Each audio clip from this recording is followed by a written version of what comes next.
To choose to study Akhanda Yoga, you're choosing a traditional form of yoga that covers all aspects of what yoga is really about. If you truly want to go deeper into not only the Yogasana, you want to go into the philosophy, you want to go into the history and the tradition, that is something that is naturally provided just because Vishva Ji has lived yoga all of his life. What drew me the most to Akhanda Yoga was the holistic approach, and that people can take whatever they need from the practice, and the incorporation of the mantra and the postures and the pranayama. It's so under taught in the West, and I think that it's such a gift that we can take back from Akhanda Yoga and the ashram here and bring back to enliven the teachings of our students and of our fellow teachers back home. It starts to blossom into your entire behavior and your character.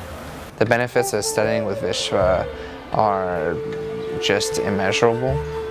He is such a source of infinite wisdom, and all of his teachings come from actual life experience. I feel like a lot of people go through life looking for a teacher and finding it in someone who is actually just a more advanced student than they are and not really a teacher. I feel like Vishva is the quintessential example of what it means to embody wisdom in the most humble way, while also fulfilling all of the actual paths of yoga, which is, through not only his physical postures and the pranayama, but through his karma yoga with his school for the children. And on top of that, just being able to energetically connect with just about anybody at any time without putting himself on a pedestal. I think what I like the most about Vishva's teaching is his incredibly grounded yet jovial and light energy. It's that complete balance of being able to hold space and be incredibly powerful and mindful with his words, yet still light and fun and inspiring. Vishva gathers a great team of teachers for our learning experience because they come from different perspectives, but we all share that Akhanda learning and that Akhanda base. And it's always a lot of fun to go to these classes in anatomy and philosophy and everything that yoga has to offer and look at it from that yogic approach. Psychological way of understanding what the mind's doing, the anatomical way of understanding what the body's doing, and then the philosophical way of understanding why your belief systems align with what you're actually practicing. Coming here, my eyes were completely opened to the importance of the pranayama. We actually had several workshops where we focused specifically on pranayama. A lot of different types of pranayama, how to do it in our personal practice, how to teach it, what the benefits are of each, what's the precautions of each. So really breaking down each technique, whether or not it's safe for someone in pregnancy or not. So just really getting to the specifics of each technique and being able to take that back to our students and apply it in our own classrooms. I came from a vinyasa and Iyengar inspired training prior to here, and I feel that I was wanting more of the sound, the vibration, the advanced pranayama teachings to really round out my practice and my teaching. There's so much jumping and pumping asana, as Vishwa refers to it, and it's really not conveying the depth that the spiritual practice of yoga has to offer. We actually dedicated a lot of time to understanding, everything there is to know about each chakra, what the yantra is, what was the Vedic mantra, the seed mantra, and we actually spent some time drawing each one and really meditating and really contemplating each one and visualizing it and being able to draw it ourselves really allowed you to internalize the feeling and the visualization of that chakra and feel it in your body. The theory base that was provided and the readings that we could do and the further research that we could do was able to expand on the ideas that we got in class.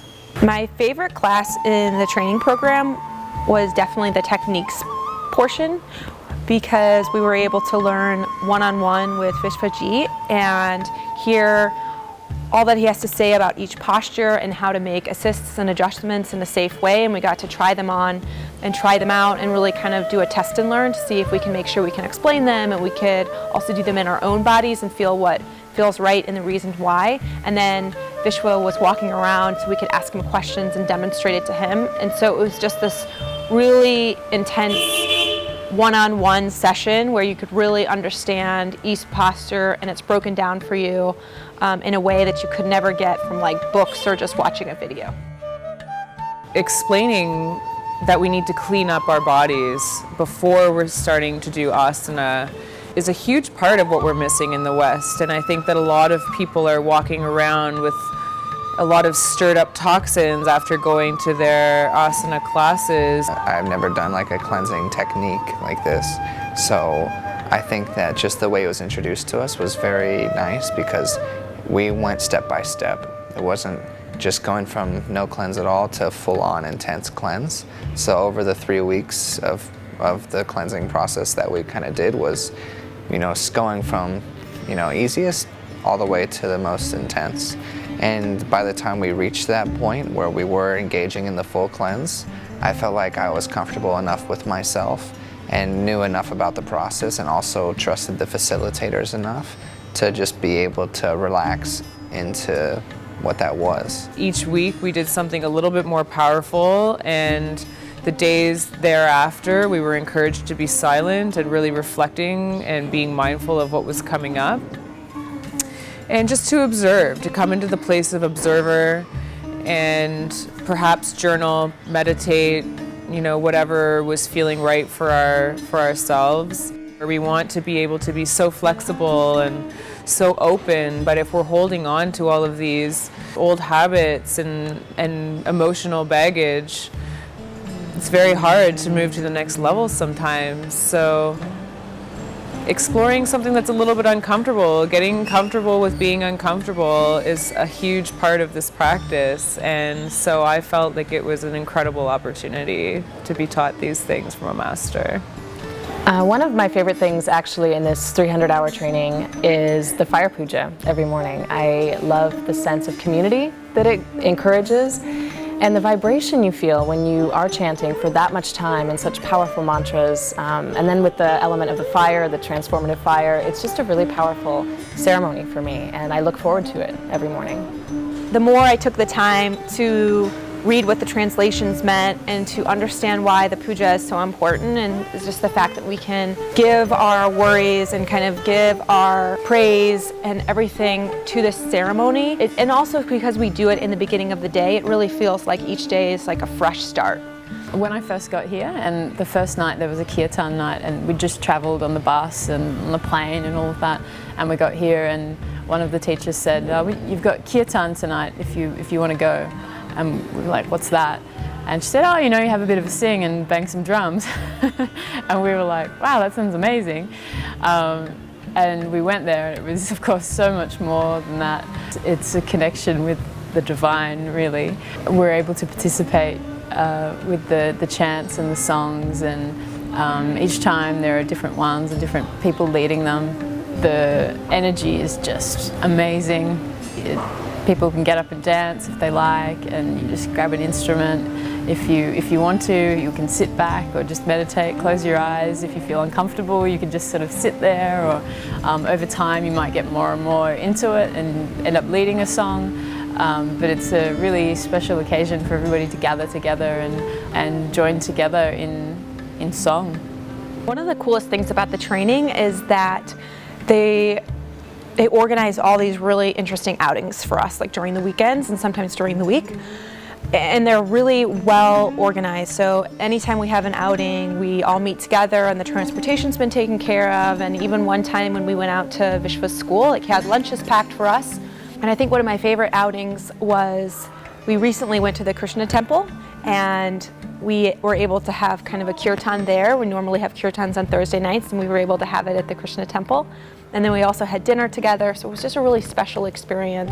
And it was all organized in advance, and our teachers were able to join us, and it just was such an awesome community experience. So there's just been so many amazing outings, and the fact that you don't have to worry about them, they're already taken care of, it's all part of your training. It just, again, gives you this holistic view about yoga and what it means, and it takes you outside of the classroom and really immerses you into the culture. I really love the routine. That has been my favorite. Just that routine in the morning of first connecting to yourself, first clearing everything out, clearing out your system, and then the honor to the divinity and the honor to ancestral lineages, and then the food. The food has been really good. Eating delicious meals prepared on time with fresh ingredients. I mean, back home, that's not a luxury that many of us have. It takes a big life restructuring to have fresh ingredients and fresh meals 3 times a day, so I'm incredibly grateful for that. My favorite part about living in the ashram is living in the ashram. It's just, you are experiencing a whole different way of life. Every single aspect of it is been analyzed and critiqued and kind of structured in a way that it all fits together in a way that you're truly living a sattvic life. So you're not just getting a limited perspective that you might get if you were to do this in your hometown. You're getting this perspective of not only everyone here, but the influence of the Indian culture, the influence of all the teachers and where they come from. So it's just all of that culminates into this beautiful experience that is the ashram.